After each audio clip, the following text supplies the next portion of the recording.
Hi friends, I'm Mrs. Lodato and I'm going to share a very special book with you today.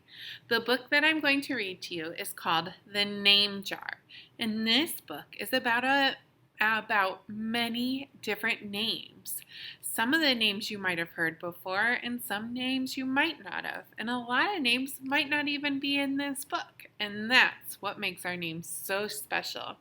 The amount of names that there are in this world are so numerous it would be hard to count. So let's get started reading The Name Jar. The Name Jar.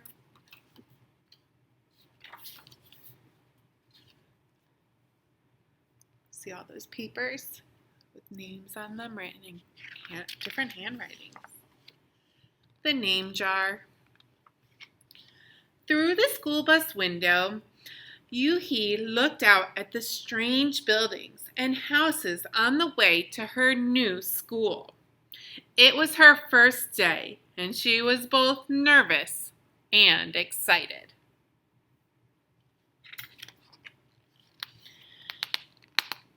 She fingered the little block of wood in her pocket and remembered leaving her grandmother at the airport in Korea.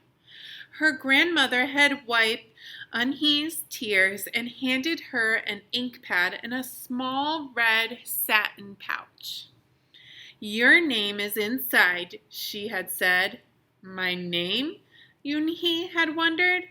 Again, she took out the red pouch and looked at the little wooden block with her name carved in it. As she ran her fingers along the grooves and ridges of the Korean characters, she pictured her grandmother's smile.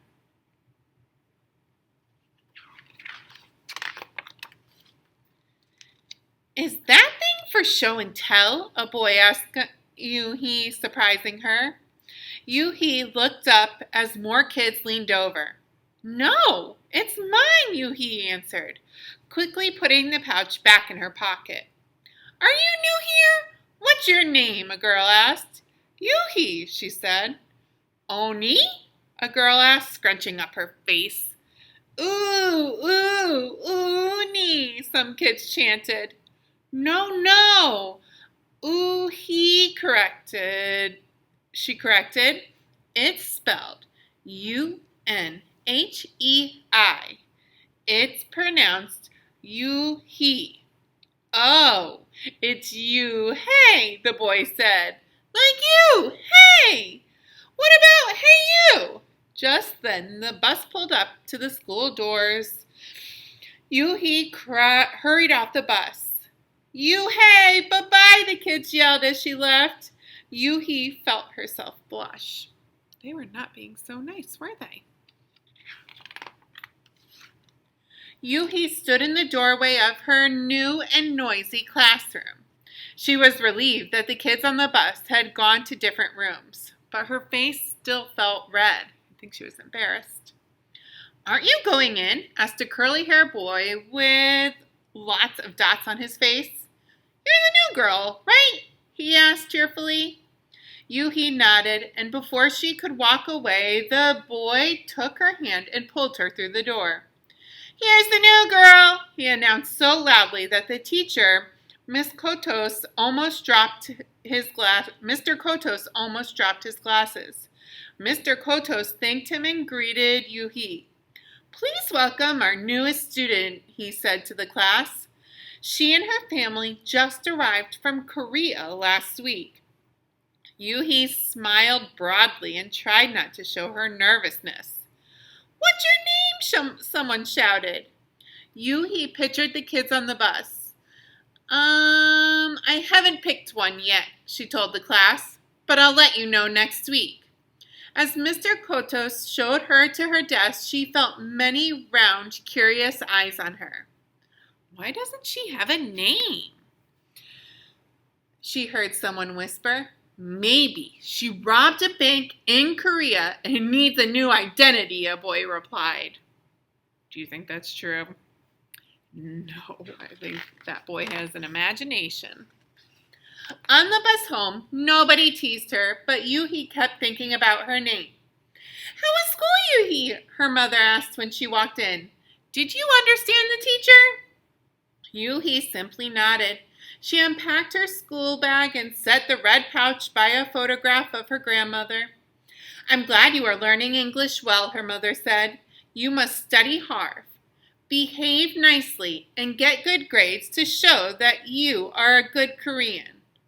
I will, Yuhi replied. But I think I would like my own American name, she said quickly. Her mother looked at her surprised. Why? Yuhi is a beautiful name. Your grandma and I went to the name master for it. But it's so hard to pronounce, Yuhi complained. I don't want to be different from all of the American kids. You are different, Yuhi, her mother said. That's a good thing. Yuhi just wrinkled her nose. Wrinkling that nose. Later that day, Yuhi and her mother went grocery shopping in their new neighborhood. They passed Fidel's Falafel, Tony's Pizza, Dot's Deli. A big graffiti-painted garbage truck roared like a lion when it took off down the street. Nothing sounded or looked familiar until they got to Kim's Market. The sign was in both English and Korean. Her mother picked up a cabbage to make kimchi, Korean-style spicy pickled cabbage, and other vegetables and meat. She also found some seaweed. Yuhi's favorite soup. I made Yuhi smile. Just because we've moved to America, her mother said, doesn't mean we can stop eating Korean food. At the checkout counter, a friendly man smiled at Yuhi. Helping your mother with the shopping, he asked. Yuhi nodded. I'm Mr. Kim, he said. And what is your name? Yuhi, she answered. Ah, what a beautiful name, he said. Doesn't that mean grace? Yuhi nodded again. My mother and grandmother went to a name master for it, and she told him. A graceful name for a graceful girl, Mr. Kim said, as he put their groceries in a bag. Welcome to the neighborhood, Yuhi. That evening, Yuhi stood in front of the bathroom mirror. Hi, my name is Amanda, she said cheerfully, and she wrinkled her nose. Hi, my name is Laura. Maybe not. Her smile turned down. Nothing sounds right. Nothing felt right. I don't think American kids will like me, she worried as she began to brush her teeth. Hi, my name is Shuli, she said to the mirror with her mouth full of toothpaste. The next morning, when Yuhi arrived at school, she found a glass jar on her desk with some pieces of paper on it. Yuhi took out one and read it out loud. Daisy. That's my baby sister's nickname. But she said you can use it if you want, said Cindy, who sat next to her. Yuhi took out the rest of the paper. Tamala, she read. I got it from a good storybook, said Nate. She was smart and brave. Yuhi nodded and unfolded another piece of paper. Another piece. Wednesday? Yes. You came here on Wednesday, said Ralph. Thank you for your help. A smile spread over Yuhi's face. Ralph quickly said, We'll put more names in. You can pick whatever you like, or pick them all, and you'll have the longest name in history. Imagine that name. So all those are names that the other kids in her class have given her, trying to give her examples. At 3 o'clock, the bell rang for the end of the school day. Yuhi looked out the window and saw it was sprinkling. It's the same rain, she thought, but a different place. She watched other kids leaving in groups. Hey! A familiar voice called out to her. Yuhi turned around and saw the same curly-haired boy that she had seen yesterday. I'm Joey, he said. And you? Don't you have any name? Yuhi thought for a moment. Well, I can show you, she said. And she took out the small red pouch. She pressed the wooden block on the ink pad and then stamped it on a piece of paper. "This is my name stamp," she said. "My grandmother gave it to me. In Korea, I can use it as my signature when I open a bank account or write a letter. And whenever I miss my grandma, I use it to fill a piece of paper. Want to try it?" She offered the stamp to Joey, and he carefully inked the stamp and pressed it hard on the paper. The red characters gleamed against the whiteness. "Wow, that's beautiful," Joey said. "Can I keep the paper?" "Sure," Yuhi said. And the two of them shared her umbrella as they walked to the school bus. Every day, the jar got fuller with more names. Yuhi read them all. She found a few names she liked. Miranda, Stella, Avery. They sounded interesting. "I hope you choose the name I put in," Marco told her at snack time. "I put in 3 more," said Ralph. "Madison, Park, and Lex. They're my favorite street names." "Maybe you should close your eyes and draw a name," Rosie suggested. Ralph frowned. "That's silly. What if she doesn't like the name she draws?" "Well, we didn't get to choose our names when we were born, did we?" Rosie argued. Everyone thought about this. When Yuhi got home from school that day, her little brother ran to give her a letter. It was from her grandmother. She opened it quickly. It said, "To my Yuhi, I hope you're enjoying your new school and new friends. Be sure to help your mother and your little brother. Here the moon is up, but there the sun is up. No matter how far apart we are, and no matter how different America is from Korea, you will always be my Yuhi, your grandma forever." Yuhi took out her wooden stamp and filled a paper with it. She thought for a long time in front of the bathroom mirror. On Saturday, Yuhi walked to Mr. Kim's store. Mr. Kim was helping a customer, but he looked up and greeted her. "Hi, Yuhi." "Hello, Mr. Kim," Yuhi replied. She felt as if she was back in her old neighborhood in Korea. "Hey," said the customer, turning around. It was Joey. "Your name is Yuhi?" he asked with his eyes open wide. Yuhi looked quickly at Mr. Kim and then turned to Joey. She nodded slowly. "Yes, it's pronounced Yuhi. And it means grace," Mr. Kim added. "Yoon-hee," Joey said slowly. "Time to make it perfect." It made Yuhi smile. "I'll have it ready for you tomorrow," said Mr. Kim to Joey. "Thank you, Mr. Kim." "See you Monday, Yuhi," Joey said to her. He left before she could ask him why he was at the store. Do you have any predictions of why? On Monday, Yuhi came to class early to look at the names one last time. But the jar wasn't on her desk. Instead, there was just a single piece of paper. A paper with a name on it. Yuhi slipped it in her pocket. "Where's your name jar?" Ralph asked as soon as he saw it was gone. "I don't know," Yuhi had said. "It wasn't on Mr. Costas' desk or on any other desk, and it wasn't on any counters or on any of the shelves." As the other kids arrived, they helped look. Soon, Mr. Costas came in and Ralph shouted at him, "The name jar is gone! The jar with all the names in it." "Gone," Mr. Costas replied, with a look of concern. He asked Yuhi, "Did you get a chance to read all the names?"